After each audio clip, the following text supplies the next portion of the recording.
할렐루야. 3부 예배에 참여한 분들에게 하나님이 큰 은혜 주실 줄 믿습니다. 우리가 잘 알고 있는 러시아의 대문호인 톨스토이는 러시아의 아주 유명한 그런 명문 귀족의 아들로 태어났습니다. 톨스토이는 백작이라고 하는 칭호를 받게 되었는데, 그는 태어날 때부터 모태신자로 자라났지만은 그러나 그에게는 믿음이 별로 없었기 때문에 톨스토이는 자기 자신을 생각할 때 나는 구원을 받을 수 없겠구나, 그렇게 생각을 했다고 합니다. 그가 중년에 접어들었을 때 많은 죄를 범하게 되고 또 절망에 빠지게 되면서 아주 참 불행하게 살게 되었다고 합니다. 그런데 가만히 보니까 자기 주변에 있는 사람들, 돈 많고 명예 있는 귀족들, 세상 향락을 누리면서 사는데도 그들도 역시 자기처럼 불행하다는 것을 알게 되었다고 합니다. 그런데 이와 반면에 세상 사람들로부터 멸시천대받는 아주 가난하고 보잘것없는 농노들, 이 농노들 중에는 보니까 얼굴이 아주 기쁨이 충만하고 아주 기쁨으로 살면서 행복하게 사는 그런 사람들이 있었다고 합니다. 그래서 톨스토이는 그 사람들에게 관심을 가지고 접근을 해보니까 그렇게 어려운 형편 가운데서도 그렇게 기쁘고 밝고 행복하게 사는 그 사람들은 모두가 다 기독교인들인데 아주 신앙이 독실한 그런 사람들이었다는 것을 알게 되었다는 것입니다. 아무리 귀족이지만은, 아무리 잘 살고 아무리 향락을 누리지만은 저 농노들이 가지고 있는 그 신앙이 우리에게는 없기 때문에 불행하다는 것을 그는 깨달았다는 것입니다. 그래서 톨스토이는 그때부터 시작해서 신앙생활을 열심히 하면서 독실한 그런 신자로서 믿음으로 살 때 기쁨이 넘치는 삶을 살게 되었다고 합니다. 기쁨은 우리 기독교인의 특징입니다. 옛날 임금님들이 살고 있는 성에는 높은 곳에 깃발이 달려 있었다고 합니다. 그 깃발은 무엇을 상징하는 것 아니, 이 성 안에 지금 임금님이 계시다 하는 것을 보여주는 상징이라고 합니다. 우리 예수 믿는 사람들에게도 항상 깃발이 달려 있어야 돼요. 어떤 깃발? 기쁨의 깃발. 기쁨의 깃발. 내 안에 지금 만왕의 왕이신 주님이 계시다. 내 안에 하나님이 계시다고 하는 것을 보여주는 이런 기쁨의 깃발이 언제나 펄럭이고 있어야 할 줄로 믿습니다. 기독교인으로서 기쁨이 없다고 하면 이건 보통 문제가 아닙니다. 예수를 믿는다고 하는 사람이 기쁨을 잃어버리고 산다고 하면 이건 보통 문제가 있는 게 아닙니다.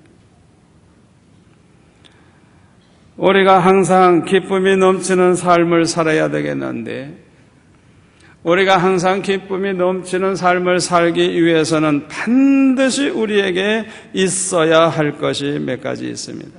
그 중에 첫째가 뭐냐 하면 기도 생활이 있어야 합니다. 기독교인들에게 기도 생활은 너무나도 중요합니다.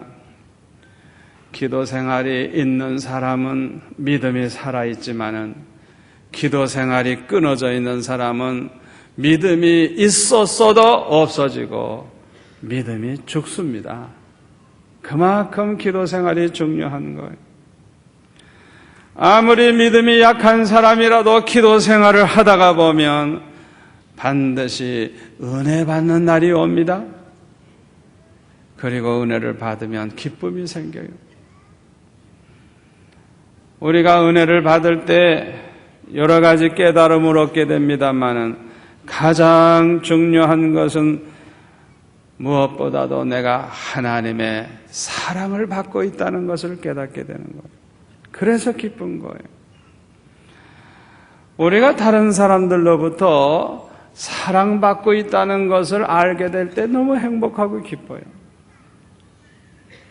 특별히 하나님이 나를 사랑하신다고 하는 그 사실을 알게 될 때 그 기쁨은 이루 말할 수가 없는 것입니다. 그러므로 은혜 받은 성도들은 항상 기쁨으로 감사하게 되고 기쁨으로 찬양하게 되고 기쁨으로 봉사하게 되고 기쁨으로 바치게 되고 기쁨으로 주님을 위해 살면서 행복한 신자로 살게 되는 것입니다. 그러므로 기도 생활이 얼마나 중요한지 몰라요. 기도 생활이 없이는 은혜 가운데 살 수 없고 은혜 가운데 살지 아니하면 이 기쁨을 누릴 수가 없는 것입니다. 두 번째로 우리가 항상 기쁨이 넘치는 삶을 살기 위해서는 찬양의 생활이 있어야 합니다. 하나님은 찬양을 기뻐하십니다. 하나님께서 우리를 창세전에 택하신 목적도 우리에게서 찬양을 받으시기 위해서라고 성경은 말씀하고 있어요. 성경에 보면 하나님의 백성들이 찬양할 때 하나님이 임재하셔서 함께 그곳에 거하신다 그랬어요. 여러분, 우리가 찬양할 때 하나님이 너무너무 좋아하시기 때문에 찬양하는 가운데 우리 하나님이 임하신다는 걸 믿으시기를 바랍니다. 그러므로 다윗이 찬양할 때 사울 속에 있던 악신이 견디지 못하고 도망을 간 거예요. 왜? 그 자리에 하나님이 임하시니 악신이 견딜 수가 없는 거예요. 우리 하나님은 우리의 찬양을 기뻐하시기 때문에 우리가 찬양 중에 하나님께 영광 돌리면 내 안에 계신 그 성령의 기쁨이 내 기쁨이 되는 것입니다. 여러분 안에 계신 성령이 기쁨이 충만하면 여러분도 기쁨이 충만하게 될 줄 믿습니다. 특별히 괴로움을 당할 때, 기쁨이 사라지려고 할 때 더욱더 찬양하시기를 바랍니다. 사도 바울은 빌립보 감옥에서 참 매를 맞아서 쑤시고 아픈 피투성이의 몸을 가지고 한밤중에 아마 잠이 안 와서 그랬는지 모르지만은 실로와 함께 찬양을 했어요. 그 찬양 소리를 죄수들이 다 들었어요. 그 찬양을 하나님이 들으셨어요. 우리 하나님께서 그 자리에 임재하시니 지진이 일어나가지고 옥문이 열리고 쇠사슬이 풀리고 간수장이 달려와 엎드려서 예수 믿겠다고 하니 그 가족들까지 다 세례를 받고 빌립보 교회를 시작하게 되는 이런 역사가 일어났어요. 빌립보서는 사도 바울이 로마 감옥에 있을 때 빌립보 성도들에게 쓴 편지입니다. 자기 자신은 지금 언제 죽을지 모르는 그런 상황에 있었지만은 사도 바울은 항상 기쁨이 넘쳤어요. 그래서 성도들에게도 항상 기뻐하라. 내가 다시 말하노니 기뻐하라. 내 몸을 관저로 드릴지라도 내가 기뻐하고 기뻐하리라. 너희들도 기뻐하고 또한 기뻐하라고 이렇게 말하고 있습니다. 기뻐할 일이 있어도요, 기뻐하지 않으면요 기쁨이 사라집니다. 오히려 고난 중에도 기뻐해야 할 이유를 깨달으면 그 이유를 깨닫고 고통 속에서도 기뻐하면 오히려 고통이 사라지고 큰 기쁨으로 행복할 수 있습니다. 그러므로 사도 바울은 항상 기뻐하라, 항상 기뻐하라, 주 안에서 기뻐하라, 내가 다시 말하노니 기뻐하라고 그렇게 강조한 것입니다. 우리가 이렇게 기뻐해야 되겠는데 그 방법 중에 가장 좋은 것이 하나님을 찬양하는 것입니다. 하나님을 찬양할 때 성령이 임하시고 성령이 임하시면 기쁨을 회복시켜 주십니다. 1736년도에 찰스 웨슬레가 미국에서 영국으로 돌아갈 때 이제 범선을 타고 가다가 큰 풍랑을 만나게 되었다고 합니다. 배에 탄 사람들이 그냥 아우성을 치고 그냥 소리를 지르고 비명을 지르고 야단 법석이 났는데 글쎄 모라비안 교도 그 기독교 교파 중에 하나입니다만은 이 모라비안 교도들은 침착하게 모두 다 앉아서 하나님 앞에 찬양을 하며 그 풍랑 속에서도 예배를 드리더래요. 예배를. 풍랑이 지나간 다음에 웨슬레가 그 중에 한 사람에게 물었다고 합니다. 아니 도대체 당신들은 이렇게 풍랑이 일어나가지고 배가 뒤집어지려고 하는데도 무섭지 않느냐고 말이지. 그랬더니 그들이 뭐라고 대답하는 거 하니 하나님께서 온 천지의 주인이신데 무섭기는요? 뭐가 무서우냐고. 그 말에 웨슬레가 충격을 받았어요. 감명을 받았어요. 그래서 이 웨슬레가 그때 찬송가 한 곡을 이제 지었는데 그게 441장입니다. 비바람이 칠 때와 물결 높이 일 때에 사랑하는 우리 주 나를 품어주소서.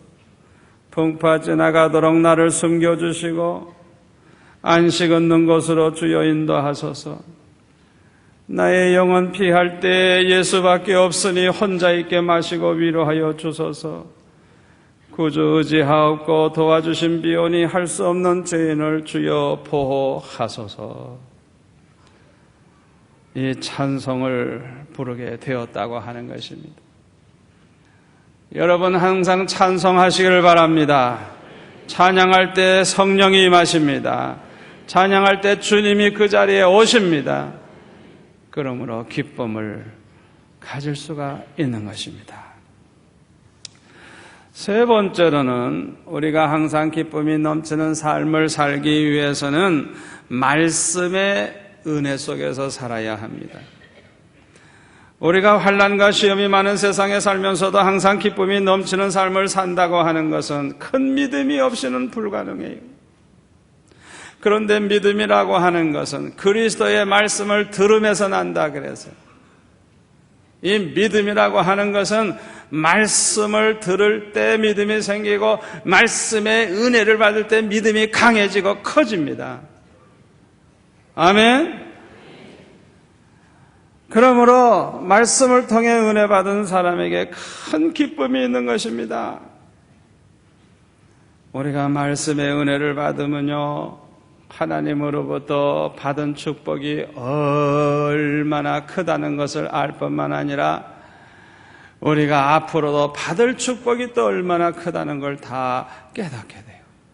그래서 기쁨이 생기는 것. 저와 여러분은 예수님의 십자가 공로로 죄사함 받았습니다. 믿음으로 구원받았고 믿음으로 하나님의 자녀 됐고 믿음으로 천국 백성 됐고 믿음으로 영생을 얻게 됐고 우리는 믿음으로 하나님을 모시고 사는 자가 되었습니다. 우리는 왕 같은 제사장으로 택함을 받았습니다. 우리가 이렇게 큰 축복을 받은 것입니다. 그러므로 말씀의 은혜 가운데 사는 사람은 하나님이 내게 주신 축복을 항상 깨닫고 그 은혜 생각하며 늘 감사하며 기뻐하게 되는 것입니다.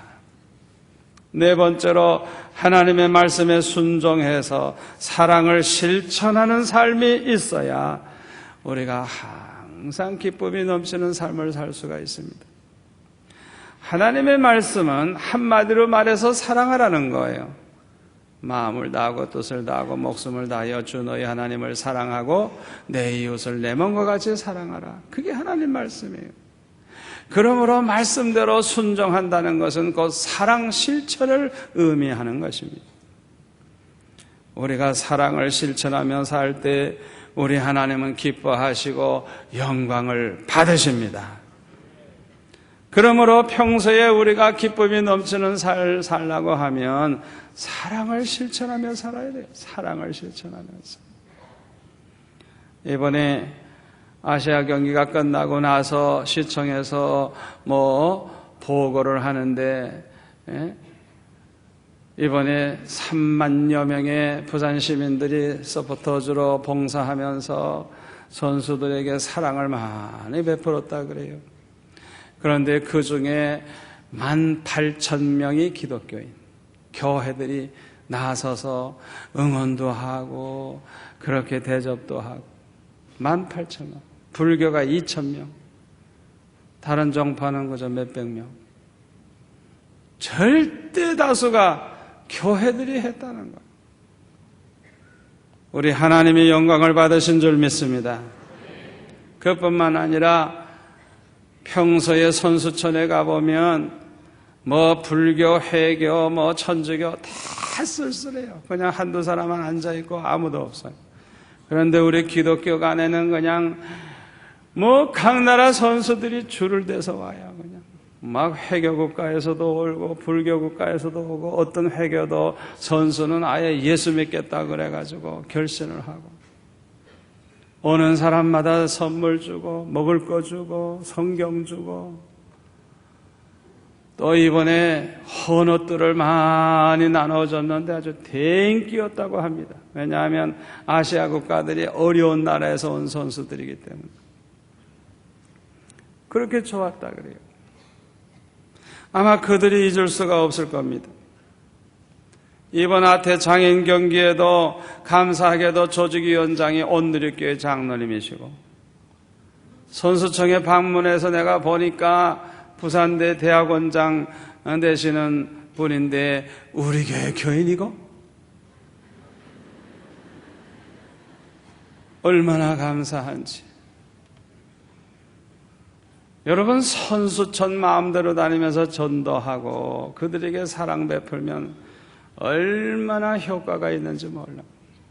하나님이 미리 딱 준비를 해 놓으셔서 이번에 찾아온 2,000여 명의 소수의 이 선수들 그냥 택한 백성은 하나도 빠짐없이 몽땅 구원할 수 있기를 바랍니다. 이 장애인들은 어렵다고 합니다, 생활이. 그래서 이번에 여러분들이 집에서 입지 않는 옷 같은 거, 좀 두툼한 거, 날씨가 추워져서 얼마나 추운지 벌벌벌 떨고 있는데 좀 깨끗하게 세탁을 해가지고 좀 많이 가져오세요. 오늘 저녁에도 좀 가져오시고 계속 가져오세요. 그래가지고 그 선수촌에 가서 나눠준다고 하면 아마 그들이 잊지 못할 것입니다. 또 목요일 날에는 음식으로 잔치를 하려고 그럽니다.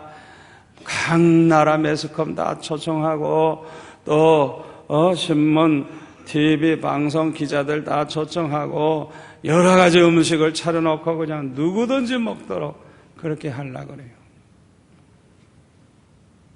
여러분들도 물질로 봉사하시고 몸으로 봉사하시고 목요일 날 구경 가실 분은 수요일까지 신청하시면 됩니다. 하여튼 우리가 사랑을 실천할 때 기쁨이 있습니다. 신학대학 구약교수로서 유명했던 김정준 박사는 젊었을 때 폐결핵으로 사형 선고를 받고 죽을 날만 기다리고 있었답니다.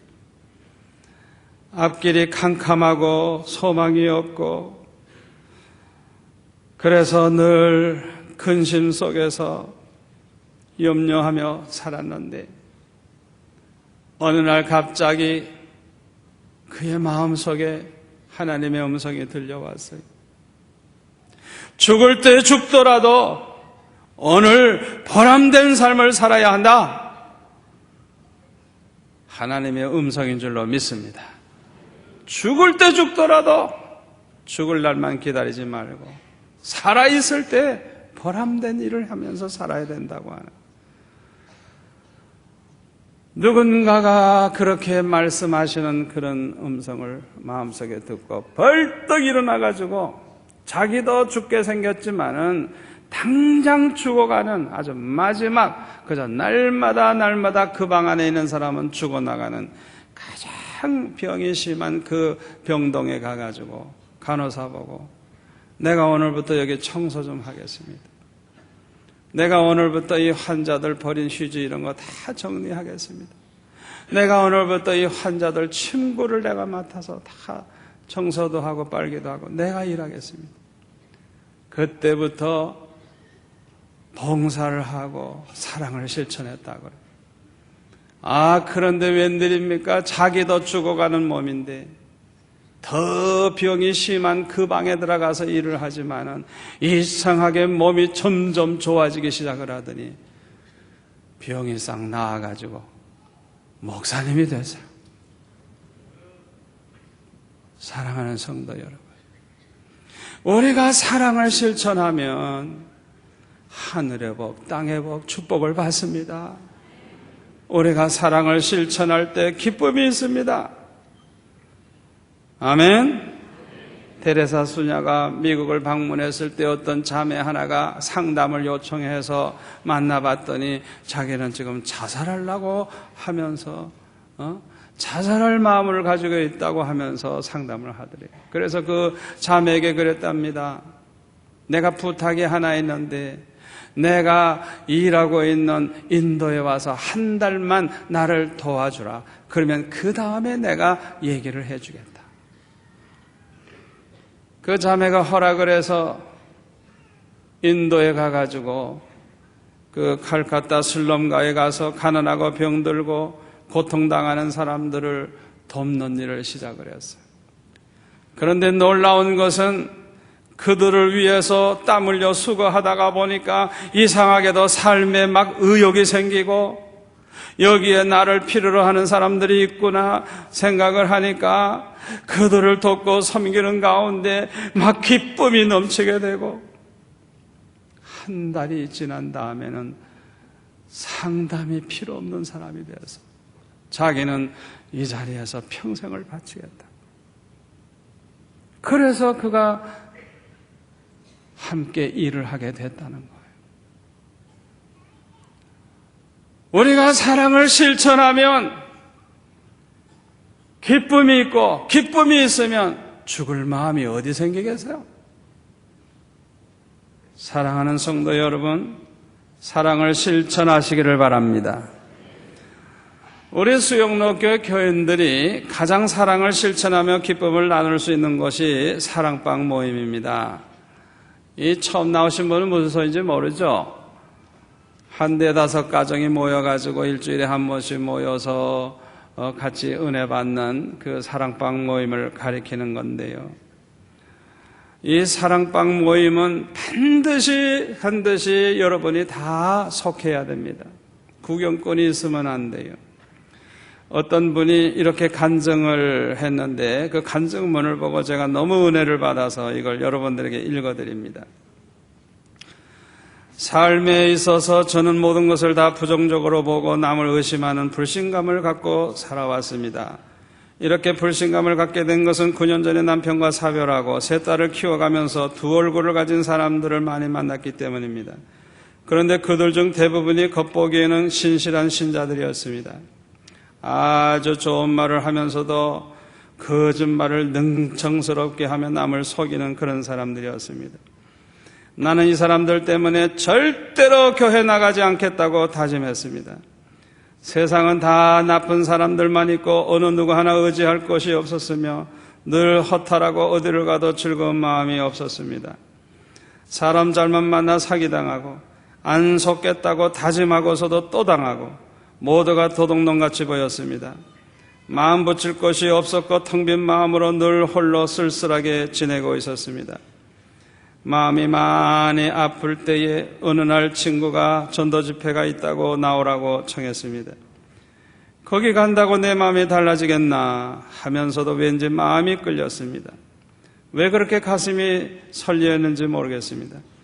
친구와 함께 참석한 첫날뿐 아니라 그 다음에도 혼자서 빠지지 않고 나아갔습니다. 사흘 동안 얼마나 많은 눈물을 흘렸는지 모릅니다. 그저 슬픔과 회개와 어떤 다짐들이 복합되어 하염없이 눈물이 흘렀습니다. 목사님이 기러기의 비유를 들어 하나님의 은혜를 설명해 주실 때 큰 감동을 받았습니다. 기러기들은 V자 대형으로 무리를 지어 날아가는데 맨 선두에 날아가는 대장 기러기가 일행이 길을 잃지 않도록 뒤처지지 않도록 소리를 지르며 혼신의 힘을 다하여 인도한다고 합니다. 그런데 바로 하나님이 우리의 인생에 있어서 대장 기러기가 되신다는 말씀이었습니다. 하나님이 나의 인도자가 되시고 보호자가 되신다고 하시니 힘겨운 내 삶이 서러워서 울었고, 그가 내 아버지여 내 남편이 되신다니 감격해서 울었고, 그 하나님을 의지하고 싶어 어린아이처럼 울었고, 그리고 그 많던 거 다 잃어버리고서야 돌아오는 내 처지가 면목 없어서 울었습니다. 그렇게 울고 나니 마음은 왜 그렇게 홀가분한지요. 그 자리에서 등록을 하고 또 사랑방에도 연결이 되어 사랑방 모임에 나아가게 되었습니다. 전도사님은 은혜스러운 설교와 또 팀장님의 따뜻한 배려와 하루도 쉬지 않고 기도해 주시는 그 사랑에 너무나도 행복했습니다. 지금껏 그런 사랑을 받아보지 못했기에 왜 이제야 나왔나, 왜 이제야 왔나 후회도 했습니다. 사랑방 팀장님께서도 늘 사랑과 위안으로 저를 돌봐주시고 모든 사람의 격려와 사랑으로 저의 얼굴은 날마다 달라졌습니다. 보는 사람마다 무슨 좋은 일이 있느냐고 물었습니다. 그전에는 모두가 나를 괴롭히는 사람들만 보였었는데 예수님은 가는 곳곳마다 좋은 사람들을 나에게 보내주셨습니다. 성경 공부 시간에도 좋은 권사님 만나 지금까지 나를 이끌어 주십니다. 당신 역시 어려운 삶을 살아오셨고 지금도 병마와 투쟁을 하시면서도 늘 기쁨이 넘치는 활기찬 모습을 볼 때마다 큰 은혜를 받습니다. 저도 이분들처럼 예수님 같은 마음으로 살아갈 것을 다짐합니다. 과거의 사람들을 미워하던 마음이 솔솔 녹아내리고 넓은 사랑으로 보고자 하는 내 모습이 대견스럽기도 합니다. 이제 어렵고 힘든 인생에서 나를 구원해 주신 예수님의 사랑마을 의지하며 주님을 저의 남편으로 모시고 살기를 원합니다. 이 힘든 인생이 끝이 안 보여도 더 바닥으로 떨어진다고 해도 그것이 본보기가 될 수 있는 아름다운 크리스찬이 되기를 기도하며 예수님 때문에 살맛 나는 세상이 된 것을 알려주고 즐거움을 찾고 달라진 내 모습을 보여주고 싶습니다. 내가 믿고 의지하는 것은 내 모든 형편 다 아시는 주님이 늘 돌보아 주실 것을 내가 확실히 알기 때문입니다. 얼마나 은혜롭습니까? 여러분들도 모두 다 사랑방을 통해서 이런 간증을 할 수 있기를 바랍니다. 오늘날 많은 사람들은 기쁨을 쾌락에서 찾고 있습니다. 여러분, 이건 몰라서 그래요. 쾌락이라고 하는 것은 잠시 기쁨을 주지만은 이 쾌락은 문제가 많고 병이 많습니다. 그래서 이 쾌락을 통해서 마지막은 더 큰 고통을 당하게 됩니다. 술로 쾌락을 누려보세요. 마약으로 쾌락을 누려보세요. 많은 그런 술집 여자를 통해서 쾌락을 누려보세요. 집안도 망하고 몸도 병들고 재산도 망하고 인격도 망하고 다 망합니다. 잠시 즐거움을 줄지 모르지만 너무나도 비참해집니다. 쾌락이라고 하는 것은 사탕을 발라놓은 독약과 같습니다. 우리를 행복하게 만들어주는 기쁨은 오직 하나님으로부터 옵니다. 아멘. 사도 바울은 감옥 생활을 하면서도 큰 기쁨이 있었어요. 하나님으로부터 오는 기쁨. 그는 하나님의 사랑을 받고 있다는 사실을 늘 알았기 때문입니다. 예수님을 아는 지식을 갖게 된 후에 예수님을 사랑하게 되었기 때문입니다. 예수님을 알고 나니 너무나도 기쁘고 행복해서 세상의 부귀영화를 배설물과 같이 여겼다고 했습니다. 지금은 고난이지만은 장차 받을 영광이 너무 크다는 것을 알았기 때문에 그는 항상 기뻐할 수가 있었던 것입니다. 기쁨은 우리를 즐겁게 하고 우리를 명랑하게 만들어줍니다.